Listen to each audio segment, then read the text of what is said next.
hata hujapinga, ulikuwa you are very eager to finish. Hi guys, Hi people, welcome back. This is Biased and unbiased. My name is Sanjay, And my name is Sonia. and we are happy to have you in here again. Anyway, how are you? I'm doing well. My week has been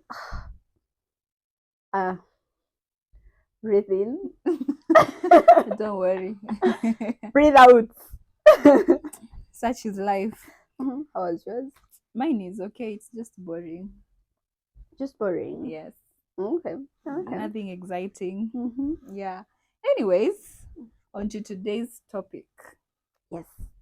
Can you date someone who earns less than you?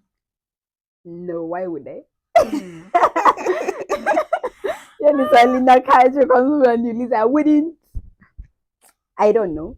If actually, let me So tell you don't know. So it's not a definite no. I wouldn't. And if I was like to date someone who earns less than I am, I would actually lie. Lie to them or lie to us? Lie to them. Why? See, because I want them to think that they earn more. Oh, you lie to them about how my much salary, you're earning. Yes. What if they ask you that question first? See, before you learn how much they're earning? But why would they be interested in knowing how I will ask them first.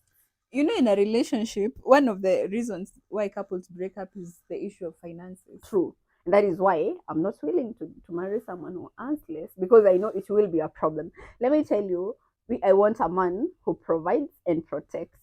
But just because they're earning less doesn't mean they can't provide. Sasa nikuulize, kama you're earning more and it's with a big margin, unataka kuniambia he will take care of the major bills in the house. Okay, let's say maybe he can sustain your lifestyle. Sasa which lifestyle if I'm used to more? Let's say he has found you like maybe you're living in a one bedroom. Maybe he can afford the rent. Like, let's say he can afford your current lifestyle, but he's still earning less. He's still a broke man. Just because he's earning I wouldn't date a broke man. He is broke. No. Because basically, maybe, the more you earn, the more like you evolve in like terms of lifestyle. So, mimi venye nataka kuishi, that man, because he's broke. No, he's not broke. He's just earning less. Wewe mna glorify poverty. He's poor. No, he's not poor. Let me tell you. Poor. Even if when you're earning more and he learns you're earning more, imagine he'll work hard to make sure that he starts earning more. Oh no, you. It's a motivation. It is not a motivation. Not every man is motivated. Some men are just comfortable with how much they earn. But why will you be dating someone who is comfortable? See, utakuwa una feel. Let me tell you, sisi tunakuanga I don't know how women are. Imagine a man can provide everything in the house. Now utaisikia me complain. Wewe provide 1 month, 2 months, 3 months, 4 months.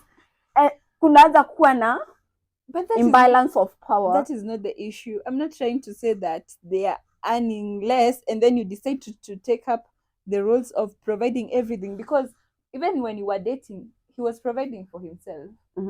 Hakuna vile you'll get into a relationship and he expects that you'll provide everything simply because you're earning more. Unajua sasa hiyo, when you say it like that, labda dating someone who your salary are almost in the same range. Lakini when you say like you're earning more, I'm earning more and he's earning less, inaweza kuwa, let's say you earn 100,000 and he earns 20,000. Ata sustain to earn 100,000. How will he sustain your life? You used to these things, these and these and these. Utakuwa unafanya kitu anaona una waste. Utakuwa unaenda salon hiyo pesa ya salon ungeweka mahali kwingine. So you don't want someone to help you in saving? It is not saving. How is that saving? He'll just tell you, maybe we can invest this money somewhere. You know how men know how to invest. What? Let me tell you, my baby, men are terrible when it comes to finances. Not all of them. Most of them.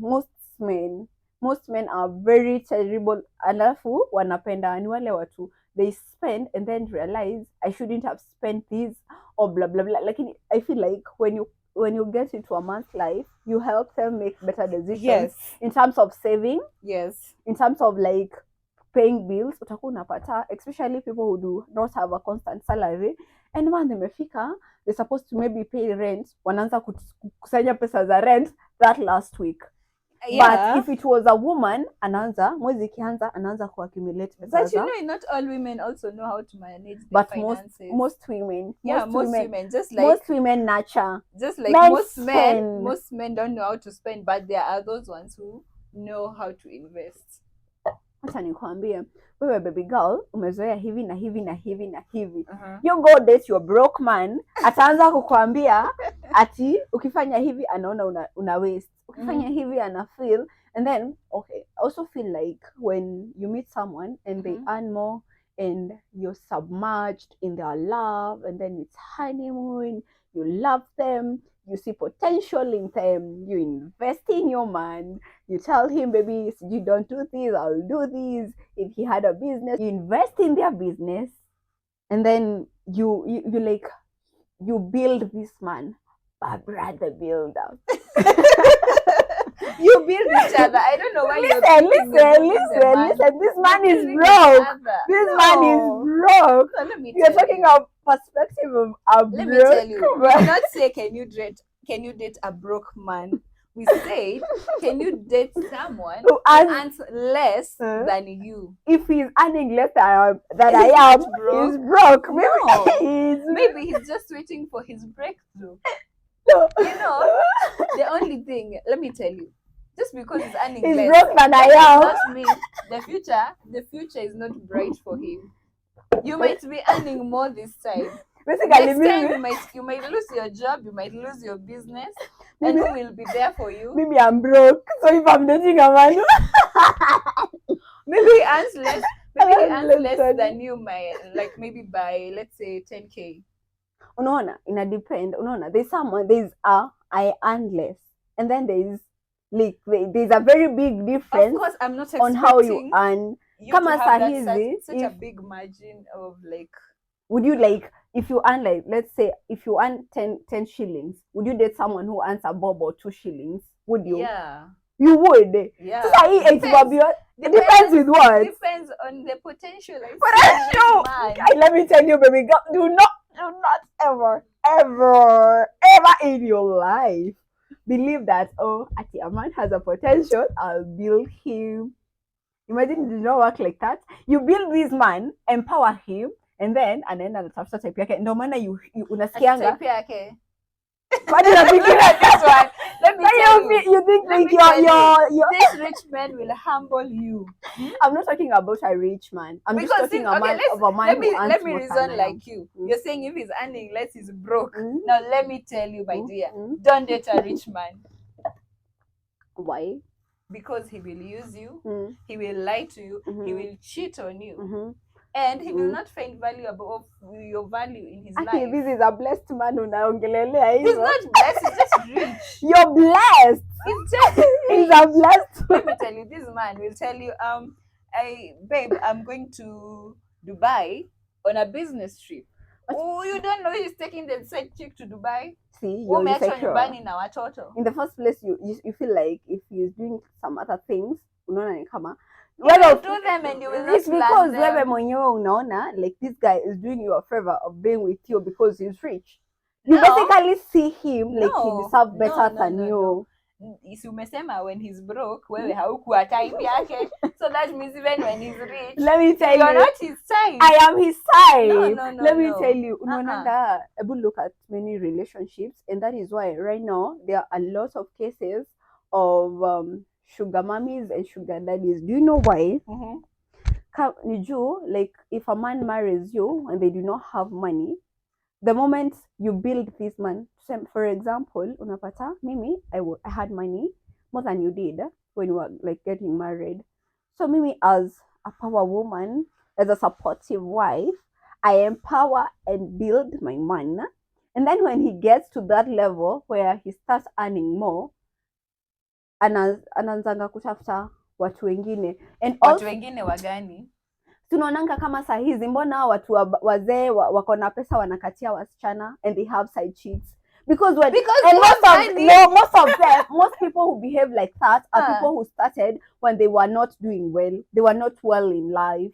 Let me tell you, financially, and then when they start having money wanaanza ndio maana unasikianga, oh I build my one, or invested in my one. Who told you to invest in your man? Or I invested in my man, or I started a business for him, or spent grand for him, and then when he has money, let me tell you, that's why you should have this. When you get assets, start early. When he's broke, as you say, when you start investing in something, you just show him that we are in this together. If you're getting a piece of land, just get it together. Na yeye ile time ata make it and get a bigger piece of land, he won't write it his name peke yake. He write it like both of you, because you're in this together. But ukipata mtu na vitu zake, why would he think about changing the names to add yours? Unajua siongelelei ati ya okay, the higher percentage, it's very few men who when they were starting up, imagine the viewers will tell you, there are very few men wenye ati when they were starting off, they were starting small, and then their women uplifted them to great levels, and then they didn't cheat or they didn't misbehave. A very few margin. There are others who do, and they will always respect you, and they know regardless of anything, my wife got me. But it's a very small percentage. Let me tell you, there's something I saw somewhere. That money does not change someone. Money only reveals the true character of a person. Pesa inabadilisha watu, sister. No. So money if this person was bad, even without that money, imagine there will be some red flags that you will ignore. And also, hata tukiondokea kwa like finances and assets, sometimes when you date someone who's, unajua men are born to protect and to provide. So the moment umeingia kwa maisha yake na you can do all these things, he will start feeling insecure about himself. No, ataanza kufeel some type of way, anaanza kufeel, depends on how you're treating them. No, it's not how you treat them. It is. Mwanaume, men, would you date a woman who earns more than you? Yes, they Why would. Would you? Most men will not. They will tell you, but that means they are insecure. If your man comment here. But if you're secure about yourself and you know what you are capable of and you know what you're working towards, that will not be a problem. Imagine most men will not date a woman. Most of them, most will not date a woman who earns more than them. But because imagine, wow, they are unaona venye you're naturally built to submit. That is how a man is naturally made to provide. And if you earn more, he will be motivated to beat that. Ataanza kufeel, let me tell you, wengine unajua what they do? They feel like, I have a head in, nilioa another man in my house, so they'll start looking for another person. I saw that somewhere, actually. Like, I don't know whether I can trace it, but it's and that's why I'm saying, when you realize your man is that type of a guy who is starting to go outside just because he's feeling like you're providing too much, just know even when he gets the money, you're single. So run. But that's what I'm saying. There are some red flags you ignore. You will meet someone who is comfortable, like with you earning more, and they'll be like, it's okay, I'll work towards this. This is what I'm working on. Don't worry, one day I will do this and this. And he'll be appreciative. He'll be like, it's okay, don't worry, this time you got us, but I'm working towards something. But these people who are like, no, there's some guys, maybe when you're dating someone who's a girl who is earning more than you, they're like so insecure. Like, even if maybe you're going to like the supermarket and obviously it's the lady who is paying because they're earning more, or maybe because they're earning more, they'll tell you send to his M-Pesa so that people see he's the one paying. Now that one is a red flag. Keep off, because that shows when he gets the money, he's going to show off and you will be nowhere to be seen. Let me read something. So what do you I personally still think if a man is earning less and you're earning more, it is good. Especially if you're looking for an alpha man. An alpha man is made to provide. His masculinity nini more when he's providing. He'll feel more secure with you when he is providing. Let me read something. Someone said, "You believe me when I tell you, usually things like salary don't matter when you're in the honeymoon stage with your guy, but it's a major factor. If you earn more than your guy, he'll grow to resent you. How will he feel like how will he feel like he's leading if you can provide everything for yourself?" Vile tu love language yetu ni attention and love language ya mwanaume in his masculinity which starts with his pockets. Hizi vitu ni very important. Haya, love is not enough. Exactly. I'm not saying love is enough, but was that a man who sent that message? It was not a man. Exactly. You cannot talk about the men and you've not met a secure man who is okay with you earning more. Would you be comfortable? Wewe unafeel uko comfortable kudate mtu hata kama ana earn more? Wewe you don't mind? I don't mind. Maybe I do. Unaona, so sometimes you feel like when a man feel like he's little in the house, if the man feels like he's not secure, hana ile, unajua pesa zinapeanga hata mtu sauti. Akianza kufeel hana hiyo sauti kwa hiyo nyumba, ataenda atafute a person who earns less, mwenye atamfanya a feel he is a man. That's why I'm saying those are the red flags you should not ignore. He is the man. But if you have a man who is okay with you earning more and he's secure and he's like, it's okay, there's no problem, I'll do better. Yeah. Yani, I'm telling you that there's some things you will not ignore. Let me tell you. There was this guy we used to date. And then we used to go halfway on everything. Like 50-50. And like if there's something bad. Maybe siwezi fanya 50-50 now. 50-50. Why are you doing 50-50 with a man? Oh my gosh, no. Let me tell you, that thing is the worst. I wouldn't. You shouldn't do 50-50. Ni zile tumeagree. You know that kitambo hakukuwa na hizi stories za delivery, like when you want a pizza, you order it to be delivered. So I'm like, so you go get us a pizza. He's like, okay. Then I give him my half. Because you're strong, in a 50-50 economy. Hey, actually you're strong. And then this guy kaenda akiwa kwa matatu ndio ana realize, wait, this girl hakunipe fare. Wow. See? Na unajua fare ni how much? Yani 50 bob kuenda na 50 bob kurudi. So kama pizza ilikuwa inatoka 1000, ulikuwa unafaa utume 550. I have already given you 500, manze. Like, na umeniacha. It's not like I'm not doing anything else. Guys, please. If I decide to give you stories, I'll be like meniramba.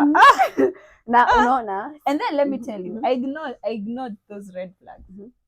But waiting, this guy started making more money. What happened? What happened when he started making more money than you were? See, I'm telling you, I ignored the red flag. What happened? What happened? You are building your man. No, I was not building him. I was not building him. Do you know how I was not building him? Because we were doing 50-50. If I was building him, I would be like, I'm taking care of everything. But we were doing, oh my gosh. Kia. Now imagine if this guy was earning more, hangekuwa na feel kukuprovidea. He was earning more. Kwani I'm telling you something. He was earning more and we were still living 50-50. Ana earn more na unafanya 50-50. Imagine. Na unajua issue is not dating a man who has more money. It's dating an alpha man. A man who knows how to provide, to protect for the family, and a generous man. Because you can be rich, but let me stay with that one who atakama ana a bit less, but I can see he has the potential and he's really working hard. It's instead of me staying with a rich man who is very stingy and a liar. Oh my gosh. Yani those people who will tell you, nataka kununua, let's say I want to buy soap. So kama nanunua soap na ni 20 bob mpe 10 bob. Wacha. I want to buy soap. Let's say nataka kununua omo. Nimwambie, utanibaya omo for like no, like tutumie pesa yako, and then akwambia I don't have money. 2 minutes later ako out ananunulia mabeshte wake pombe. Na nikuulize, when you guys were doing 50-50, even the house chores, were you guys like nikiosha vyombo? Of course not. Sasa unaona hii mapenzi yenu ilikuwa one sided. Wewe you ignored a lot of red flags. Exactly. Because if you tell me we are Exactly. doing 50-50, we Exactly. pay bills 50-50. Kama ni kazi, nikiosha vyombo leo unaosha kesho. But let me tell Nikipika you, leo unapika kesho. let That me is tell you 50-50. what happened. I said if it's chores we should also do 50-50. He was like, quit your job. Or wacha kazi ya provide. Exactly. See, who are you dating? Who are you dating? Yeah, when the red flag vile ninakuona sasa. How would you be comfortable with someone like telling you nikifika kwa nyumba mimi nafanya hiyo kazi, nafanya kazi yote, tukifika ni kulipa rent, kama rent ni 10,000 ama 5k 5k kama rent ni 5,000. acha nikwambie, acha na hata na rent hadi tukienda kwa restaurant. Wow. Hey, God. You're strong. na sasa huko nje sisi ni couple goals. I remember by the way.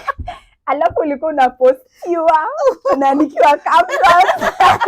Aki nilikuwa na waadmire. Oh my God, nilikuwa naona oh my God, aki anapenda. Alafu anapostiwa ako kwa DP. Hiyo time ilikuwa era ya Facebook.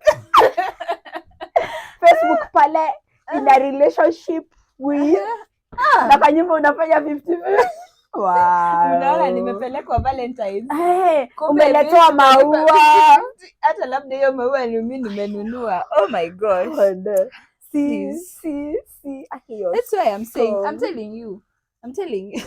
Acha kunikuza. You're very strong. Oh my God. Anyway, let me just say, it doesn't matter if the guy earns less or more. If they're a bad person, they are a bad person. Yes. Period. Let me tell you one thing. Me feel like also, unaona venye mimi nataka mtu ana provide na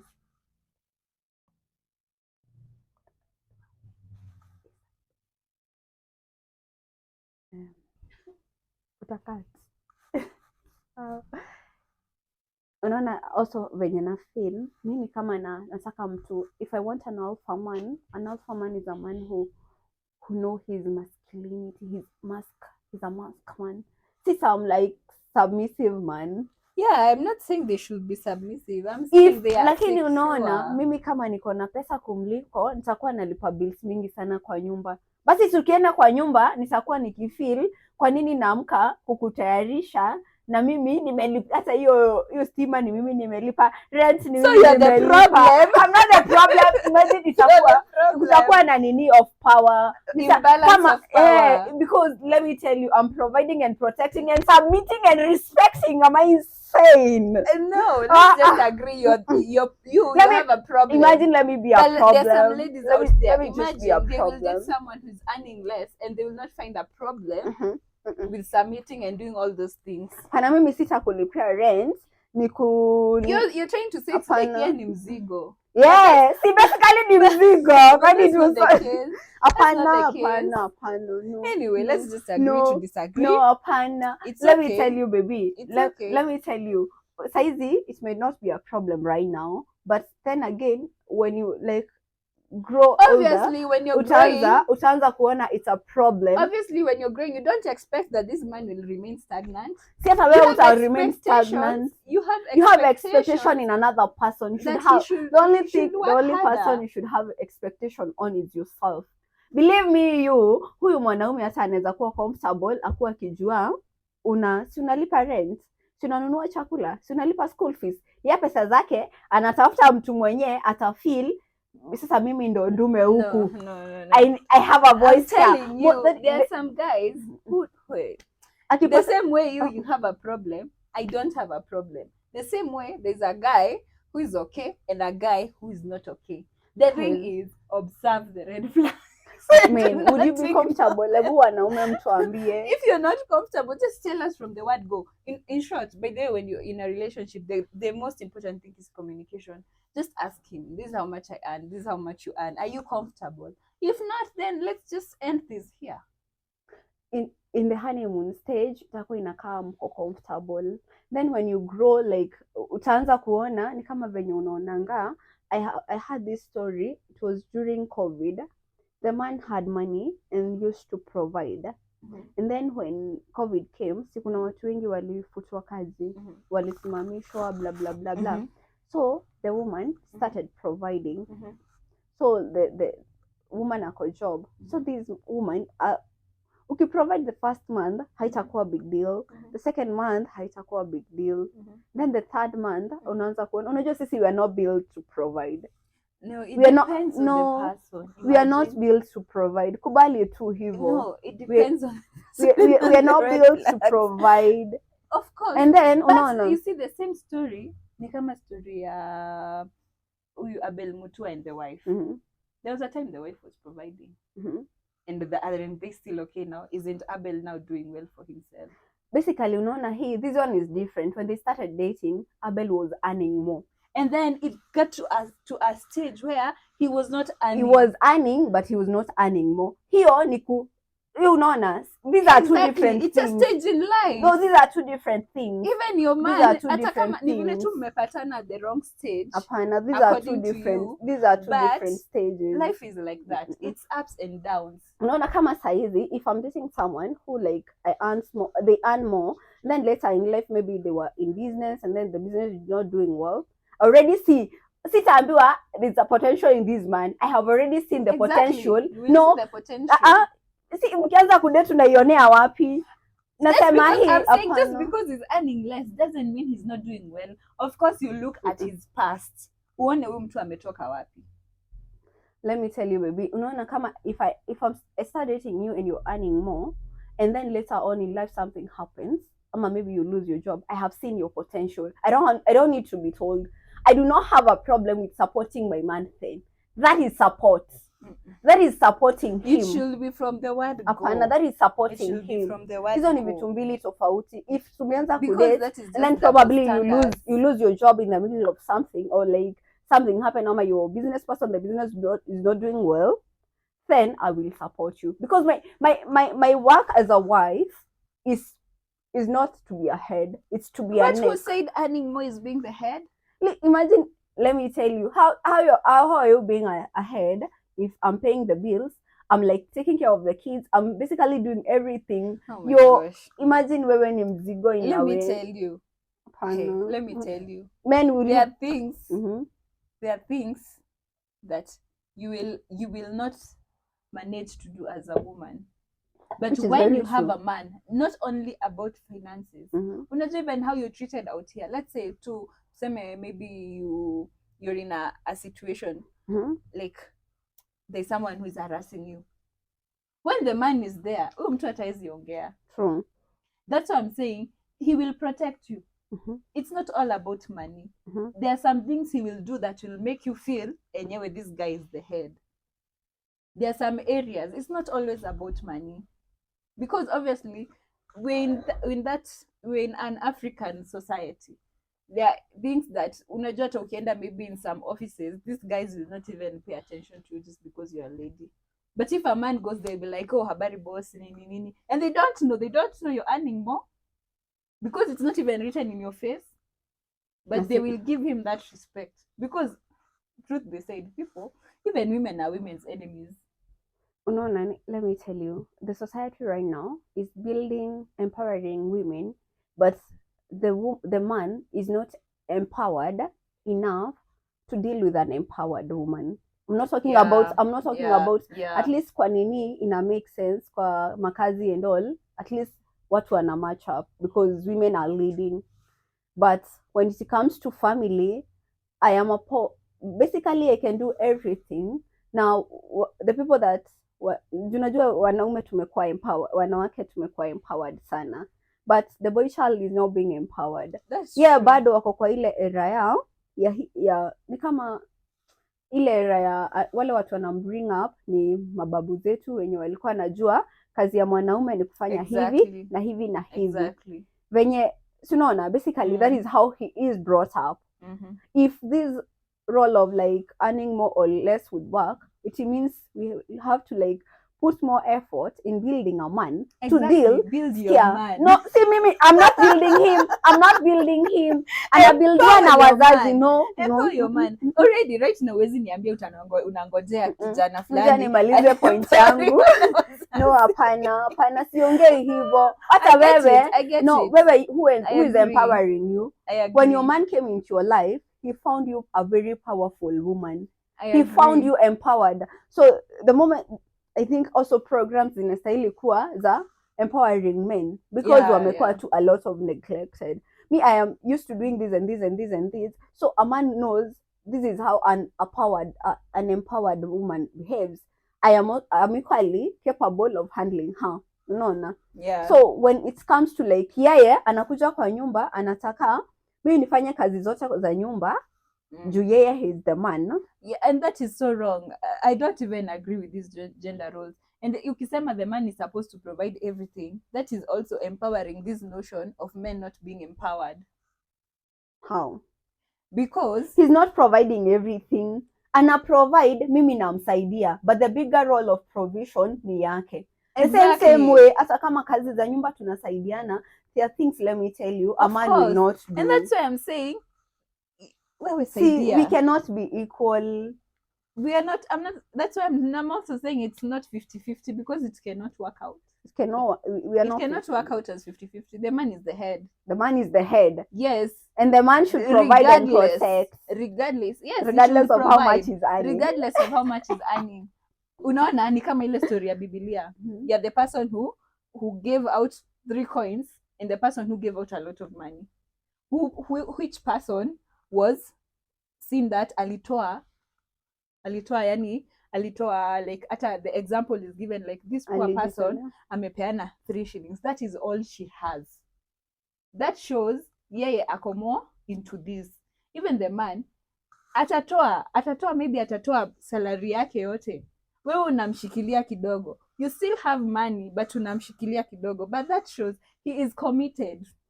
Unaona hiyo ni history ya a man who earns less than you inaweza only work when you decide to like wewe kama dame uamue ujishukishe chini, so that a man can look like, you know, basically it's a have wewe uonekane hata kama you have salary, you like little it down, uonekane wewe you're not working, so that the man can feel safe.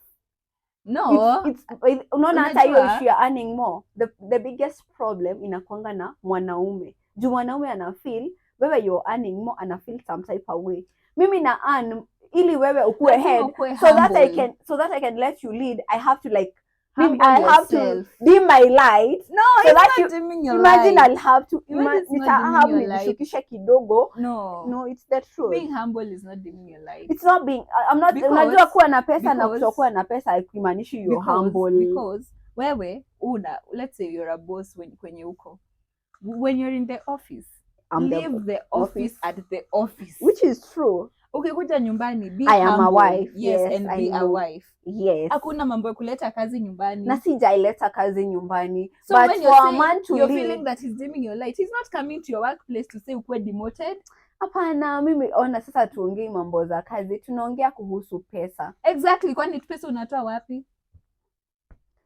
Si hata ni kama venye sasa, if I have more money and I want my man to feel like he's more powerful or he's the head, sinamaanisha yeye namwacha a lead, mimi namsupport. Exactly. Na sijakataa hapo. Yeah. If it gets to there, if I have more money, nitakuwa nafanya vitu mingi, atakuwa na feel like ni kama na over empower. No. You know, the thing is, you guys tell us. You people tell us. Conversation haitaisha. Haiwezi isha. You guys tell us. Alafu unajua, mostly hata the biggest issue haikuangi ni wewe.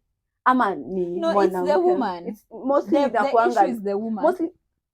Mostly inakuanga ni mwanaume anaanza hadi kufeel kama ako na baridi kwa nyumba. Hiyo nyumba wewe ndio unalipa. No. Ndio maana kusikia hata ni kama ako na baridi. Live within the means of this man.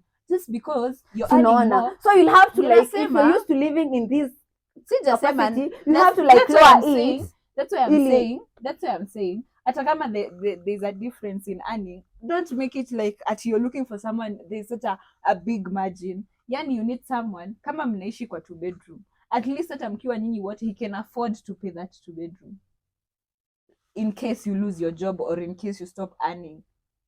He's affording that. Hakuna vile utamwambia let's go and live in a mansion it tutalipa 70,000 and that is his whole salary.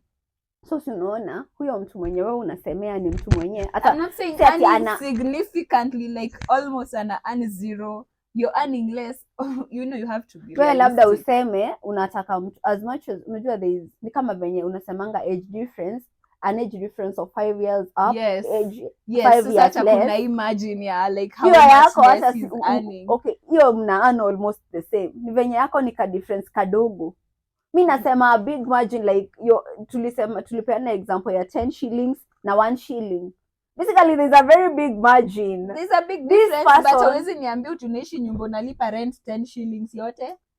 Ndio na ukasema if you will have to like live within the means of this guy. Yes. That means itabidi what you can wewe mwenyewe itabidi uirudishe chini to accommodate this man. Ndio maana nilikwambia if I have to date someone who earns less than me, I'll have to lie about how much I earn so that they can feel like they're earning more than I am.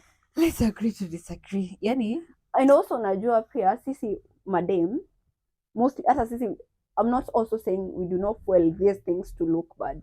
Kama hiyo story yenye nilikuwa nakwambia, this man when he lost the job, so nakwambia the wife provided the first month, the second month, the third, nini unaangalia? The first month, the second month, the third month, it was okay. But because we women are not built to provide, we are built to submit, tukubaliane hivyo. I'm not disagreeing with that. After the third month, the man start doing like housework, blah blah blah blah. This woman anaanza kufeel mi ndo nafanya kila kitu, so ana feel if the husband is doing all the work, he is actually supposed to do it, you see, because yes anakaa kwa nyumba, mi naenda kazi, nikirudi na expect kuwa umeosha vyombo, umepika, watoto umewatayarisha, wameenda shule, blah blah blah blah. But So that this one man, means the man was not earning sijamaliza, hapana, anything. siungoje nimalize. Okay, finish. Si unaona he lost his job. And you Obvious say you're hayuko okay job. with someone losing their job Ngoja later. nimalize story. Ngoja nimalize okay. story. Maliza. So this man after inaitwaje, si ameanza kufanya kazi za nyumba, so ameanza kufeel ni kama huyu dem respect juu yes unaona yeye ndiye ameanza kusubmit. Roles zimechange drastically. Roles just changed, but he's Role- not submitting. Role changes. Men feel more powerful when they provide. They feel better. It makes them feel better. Akakuja ikaanza kusema oh the wife does not respect him, oh the wife, I'm doing all the housework, sijui nini. Unajua sometimes men feel like you doing the housework ni kitu kidogo. It's hard. It's a lot of work. It's a lot of work. Yeah. So when roles are changed, the man starts realizing kumbe kufanya kazi za nyumba si as easy as I thought. And then what did he do after that? Si amepoteza tu kazi bado. Alibidi juu hana pesa, a humble, akae tu hivyo juu, sinaona dem ndiye analipa kila bill kwa nyumba. But what happens after amepata hizi pesa, alisema like the moment like I get this money, I get my job back, I'm not staying here. Alikuwa anatoka, alikuwa like some confession. Alikuwa na feel like this man, huyu dem ako na madharau, na probably hata si madharau. Maybe it's true. Maybe alikuwa na madharau. Maybe alikuwa na feel hivyo juu anaona unanifanyia. That is how men start feeling. Unifanyii hivi juu inaweza kuwa ni kama nilete socks kwa nini, niko like mimi sisikii kuamka, si uende tu. Kama we in good terms haitakaa madharau. Ndio nasema it depends na what happened, because kwanza time ya COVID a lot of people lost their jobs and a lot of men lost their jobs and they were being supported by their women. But it depends, how did these women treat them? Did they support these men? Did they make these men feel less of men just because they have lost their jobs? and sasa COVID iliisha, this man already he can bounce back. He can. Actually many men have already bounced back because hatuwezi sema COVID haikutu affect, and She did. that's when you should have paid attention and realized if this person is your person or not your person. And so kama alimtreat vibaya during that period, during your done, unajua hata when you're in marriage it's for better for worse. If someone treats you bad during the worst, of course when you get to the better, you don't expect me to stay there. Unajua ile kitu ilikuwa inasumbua huyu mwanaume ni kufeel hasa, let me tell you, I cannot, naweza kuwa hata I'm not being rude, but because you have this notion una feel I'm better ama una feel na kudharau, anything triggers you. That's why I'm telling you, me siwezi tetea mwanamke, yani kama kuna mtu siwezi tetea, it's a woman, because women women are the worst. That's why I'm saying if the man says alikuwa anatreatiwa na madharau, it's probably true. Maybe maybe one day tu aliamua acha nioshe vyombo, kesho the wife came ako like mbona hujaosha leo. Lakini nikuulize, mimi naenda kazi, let me just ask you, naenda kazi, ndio maana unaona siwezi kuwa kama watu wa ati, as much as we looking like to be westernized, ndio maana huko kwa unaweza pata like a stay at home dad. Now this stay at home dad basically does not have a problem with waking up early to prepare the kids to go to school. Exactly. But what about our African men? Exactly. The problem is the society. Most of them are and not, don't add to being the problem. Sinaona, most of them will not be comfortable like doing all that. Kwa sababu pia we expect mimi niende kazi, nikuje, nioshe vyombo, nipike, nifanye na umeshinda kwa nyumba. Hey. Why wouldn't you do something? Wewe vile uko single, ufanyangi hizo vitu ukikosa kazi, ukitoka kazi. Nikuulize, wewe umeshinda, ni kama the same thing. Naje kama ameshinda akitafuta kazi? Ameshinda kwa nyumba. Oh, kushinda kwa nyumba hakuna kitu amekuwa akifanya. Exactly. Wewe hata wewe ungekuwa mwanaume mbaya sana. Let me tell you. Even right now, let's say I work from home, si ndio? And my man comes, maybe nimekuwa busy, apate vyombo ni chafu. Of course tutasaidiana, hata niambie unataka nikusaidie wapi.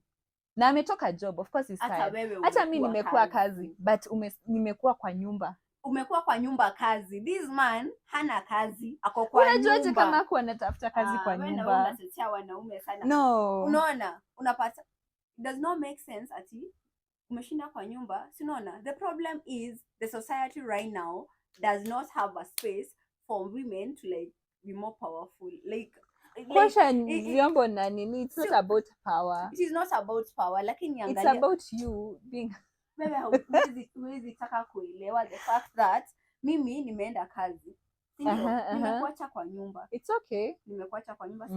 Unataka nikikutoka job, si ati uko kazi. Sisemi ni watu ati you're working from home. Those are two different things. It's okay. It's okay. Nimeenda kazi, nimerudi, nikuje nipate vyombo kwenye niliziacha, vikombe kwenye umekuwa ukikunywa, una exchange vikombe, unaendea hii, hata uondoi kwa meza na remote. Mimi ndo nalipa hiyo nyumba, mimi ndo nanunua chakula kwa nyumba. And then nikuje nioshe vyombo, nikupikie, nikuletee. How does that sit with you? It's okay. It's okay. Let me ask you a question. Hata wewe mmetoka nje nyinyi wote, let's say hata you're earning the same. Mimi naongelelea umeshinda kwa nyumba. Sawa basi, hata umeshinda kwa nyumba. Sawa, umeshinda kwa nyumba, uko na watoto. Yes, you're not sick. Uko na watoto pia. Kulea watoto ni kazi mingi. Mtoto ameshinda akikusumbua the whole day, hataki kukula, maybe hataki kufanya hii, umeshinda tu ukingangana na yeye. Your husband akuje jioni. Now your man comes home, the house is in a mess.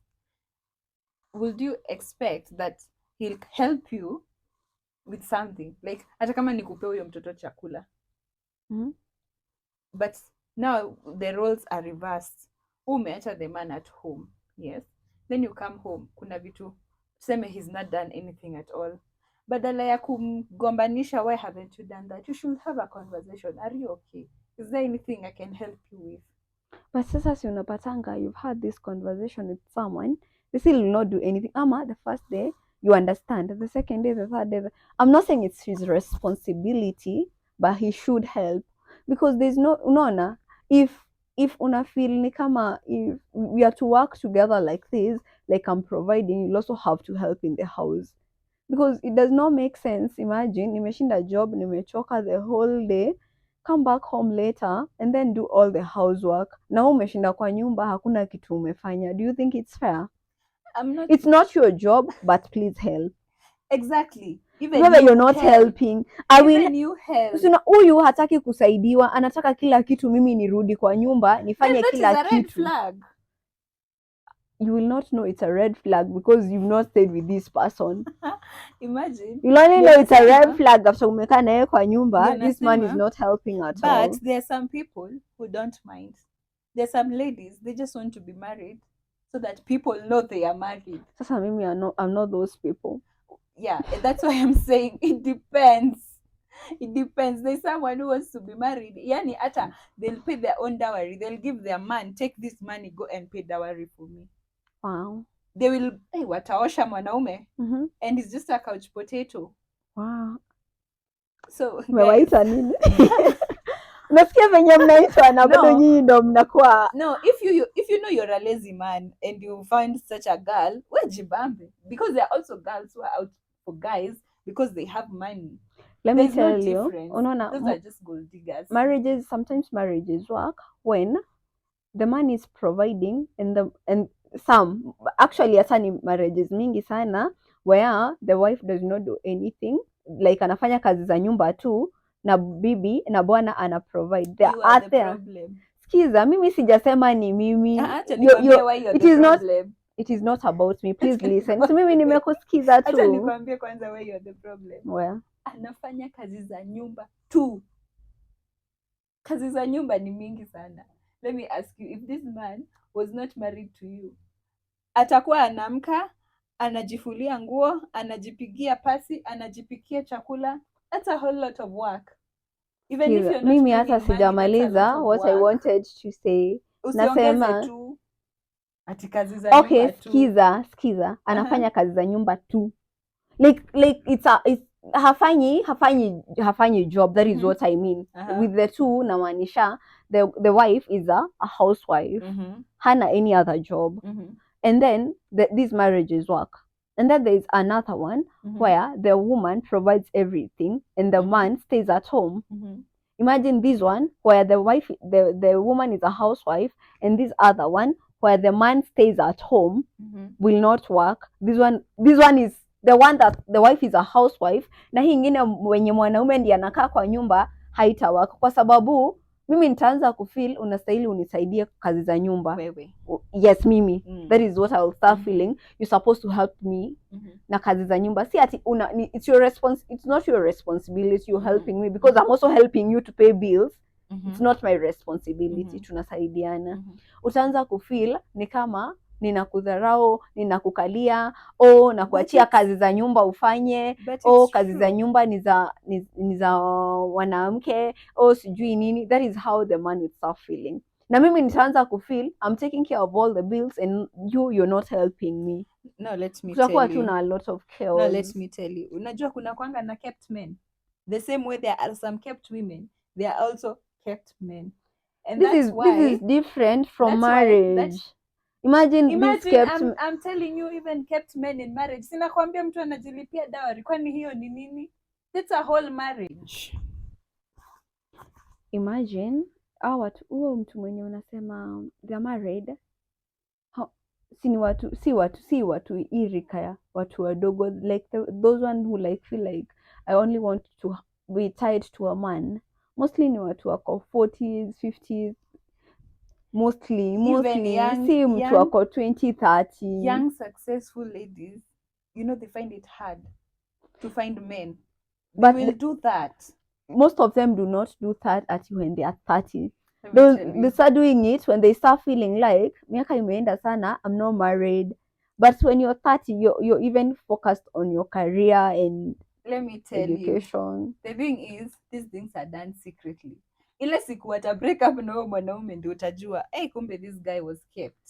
na si unaona mbona ana complainingi because it was not Ndio comfortable. nasema not everyone is complaining. Sasa it's a secret. Hata ukiwatch these shows, many of them you'll just hear, oh, I used to provide for this man, I even did this for this man. And these are young ladies, not old women.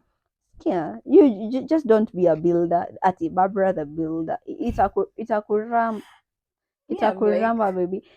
Okay. Me feel like to conclude this story, maybe in future inaweza happen I get married to someone who earns less, but I'm so sure hata kama ni unless ni ile si ati ile unless significantly less. Ni ile less we are almost in the same pay group, job group, the same job group, so tuna earn almost the same salary. That can make sense. But I'm earning like 2-3 times more than you. I don't think it can work because me, I'm not like a strong, independent woman. No, I'm not. You're a baby girl. I have seen our words, but I believe at least you know yourself. I believe in a man that provide and protect, and I'll respect and submit.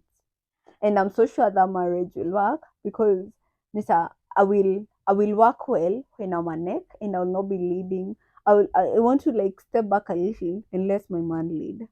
I want to step back a little and let the man lead, and because me imagine I can lead if I decide to, and then I'll start feeling like I'm leading. So why am I respecting? Why am I submitting?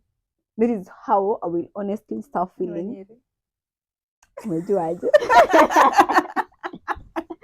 Why am I leading and still submit? How can I lead and submit? It does not work. How am I leading?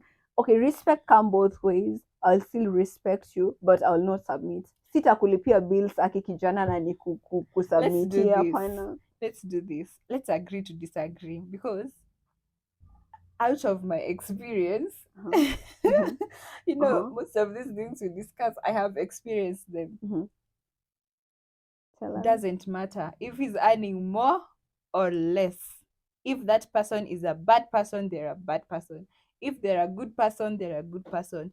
If they're a good person, you will invest in them. If they're a good person, you will grow together. You're not building them, you're growing together. And I would love us to have this conversation at how many 10 years from now and see if your perspective has changed, because I'm very interested to see how the future will be for you. And the future will be bright. Of course, it will be bright. It will be bright and very bright. You don't want to dim your light. But I would like to know whether your opinions will have changed on these matters some years to come. I hope not. And I think sometimes we need to invite a man to hear from a man's perspective. Yeah, we'll do that. From a man's perspective, what they think. We should invite actually several guys. Ama two men. Yes, ama 2 guys. People who have different minds. Their trail of thought are very different. Yeah. What do you think? Should we invite some people to discuss these things? And let's not immerse. So let's not just guess what guys think. Should we get a guy's opinion? What do you think? And also the men that are watching us, please tell us in the comment section, would you date a woman who earns more than you? If not, why wouldn't you? If you would, tell us, Ama, you have, how did it really work? How did you feel as a man? Was your ego bruised? Did you feel less of a man because she was earning more? Well, if you were a girl, have you ever dated someone who was earning less? Ama, you're in a relationship or in marriage with someone who's earning less than you are. How does this make you feel? Do you sometimes feel like kichwa sometimes inafura, una feel you shouldn't be submitting to a man you're providing for? You're not okay.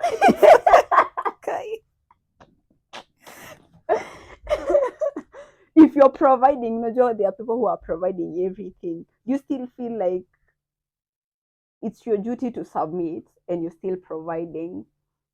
Yes.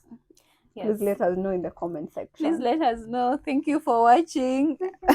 Thank you for the love. Until next time, we love you. Bye Bye bye. hata hujapinga ulikuwa you are very eager to finish.